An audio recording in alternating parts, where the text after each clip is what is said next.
আসসালামু আলাইকুম দর্শক, আমি এখন আছি গজঘন্টা ইউনিয়নের বোতলারদোলা, যেটাকে সবাই এক নামে চেনে বোতলারদোলা। এই জায়গায় দেখেন ধান চাষ করছে সবাই বিঘার উপর বিঘা। এখানে প্রতি বছরে যে জায়গায় 3 খন ধান আবাদ করা যায়, ফসল উৎপাদন করা যায়, সে জায়গায় আমরা এক খনের বেশি আমরা আবাদ তুলতে পারতেছি না। কারণ তার কারণ হচ্ছে প্রধান, আমাদের এখানে নদী অঞ্চল, তিস্তা পাড়ের এখানে নদী অঞ্চলের যে যে একটা ক্যানাল দিয়েছিল, সেই ক্যানালটা এখন ভরাট করা। কারণ এই ভরাট করার কারণে পানি বৃষ্টি হয়, এই পানি আর বের হতে পারে না।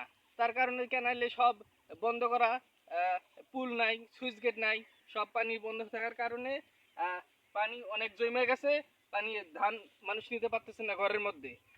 যদি অতি দ্রুত এই ক্যানালটা খনন করা যায়, তাহলে আমাদের বছরে 3বার ধান আমরা ফসল বাড়িতে নিতে পারবো।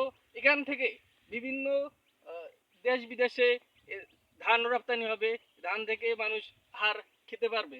সেই কারণে বলতেছি অতি দ্রুত আমাদের যে ক্যানালটা আছে, ওই ক্যানালটা আমাদের যেন পরিপূর্ণভাবে করার আবেদন জানাচ্ছি মন্ত্রী মহোদয়কে। আমাদের যে বর্তমান এমপি রায়হান সিরাজি, তার কাছে অনুরোধ রইল অতি দ্রুত যেন ক্যানেলটা যেন খনন করার যেন করে সে তিনি।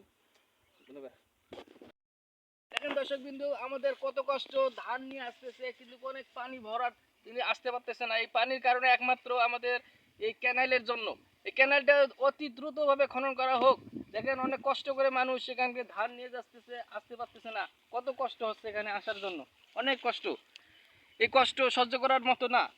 তাই অতি বিলম্বে আমাদের এই দাবি, ক্যানেলটা যেন খনন করা হয়, আমরা যেন ভালোভাবে ধান যেন বাড়ি পৌঁছাতে পারি, সেই আশা প্রত্যাশা কামনা করছি।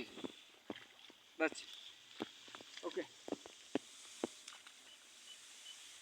আরে এত এই এই এই পানি যেন থাকে, এই ক্যানেলটা যদি খুঁজতো। করছিস ভিডিও, নিয়ে যাক যে কাদা